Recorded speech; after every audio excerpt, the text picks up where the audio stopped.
कुछ लोगों को हॉन्टेड जगहों के बारे में जानना बेहद पसंद होता है। हमारे देश में ही ऐसी बहुत सी जगहें हैं जिसे हॉन्टेड माना जाता है।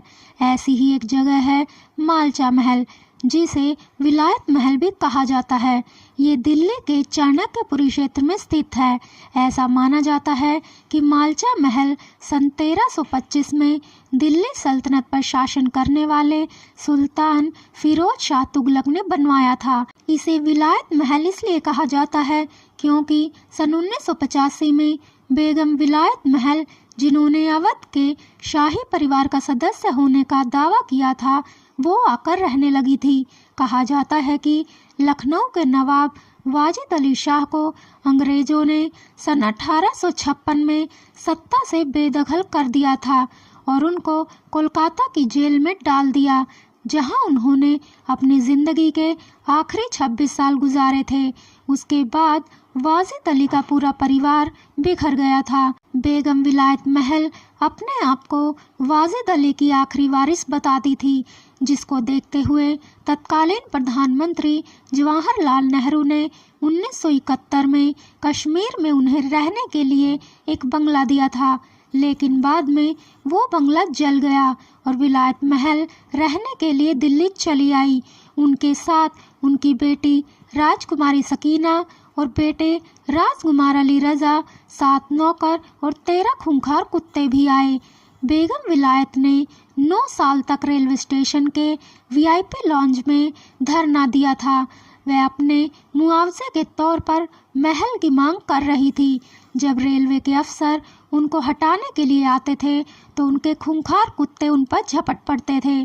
कहा जाता है कि वो अपने साथ जहर रखती थी और धमकी देती थी कि अगर कोई भी आगे आया तो वो ये जहर पी लेंगी।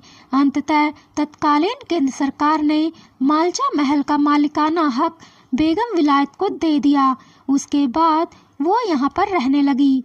महल में रहते हुए 10 सितंबर 1993 को बेगम विलायत महल ने 62 साल की उम्र में आत्महत्या कर ली थी। उनका शव 10 दिनों तक पड़ा रहा और फिर उनके बेटे और बेटी ने महल में ही उनका शव दफना दिया। 24 जून 1994 को खजाने की तलाश में कुछ लोग महल में घुस आए थे, जिससे बेगम विलायत महल के बेटे और बेटी को ये डर हो गया था कि कहीं उनकी मां की कब्र को वो खोद ना दें, जिससे उन्होंने खुद ही बेगम विलायत की कब्र को खोद दिया और उनके शरीर को जला दिया और उनकी राख को भरकर एक बर्तन में रख दिया।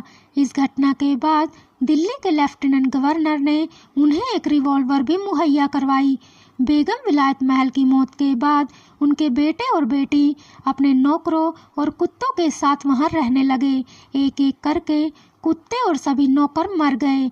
कुछ कुत्तों को तो उन लोगों ने मार दिया जो महल में खजाना लूटने की फिराक में लगे रहते थे। लोगों ने उनके महल से काफी सोना चांदी भी चुरा लिया था। साल 2017 में प्रिंस अली रजा की मृत्यु हो गई।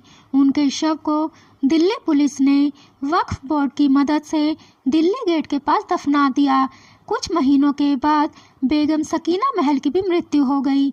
इस तरह से नवाब के परिवार ने गुमनामी की जिंदगी जीते हुए दम तोड़ दिया। महल तक आने और उनसे मिलने की इजाज़त किसी को नहीं थी। महल के गेट पर ही लिखा हुआ था कि बाहरी व्यक्ति को देखते ही गोली मार दी जाएगी। बेगम सकीना महल और प्रिंस अली रजा विदेशी पत्रकारों के अलावा किसी से नहीं मिलते थे। ये महल सालों तक खाली पड़ा रहा। लोगों का मानना है कि इस महल में आत्मा का वास है। इसमें से डरावनी आवाज़ें सुनाई देती हैं। इस महल तक जाने का रास्ता भी काफ़ी सुनसान है और जंगल के बीच में होने की वजह से कई जानवर भी यहाँ रहते हैं, जिसकी वजह से ये जगह और भी डरावनी लगती है। कुछ समय के बाद इसे हॉरर टूरिज्म के तौर पर इस्तेमाल करने का फैसला लिया गया। दिल्ली टूरिज्म के मुताबिक इस महल की सैर करने के लिए शाम 5:30 बजे से 7 बजे का समय निर्धारित किया गया, जहां प्रत्येक व्यक्ति 800 रुपये फीस तय की गई।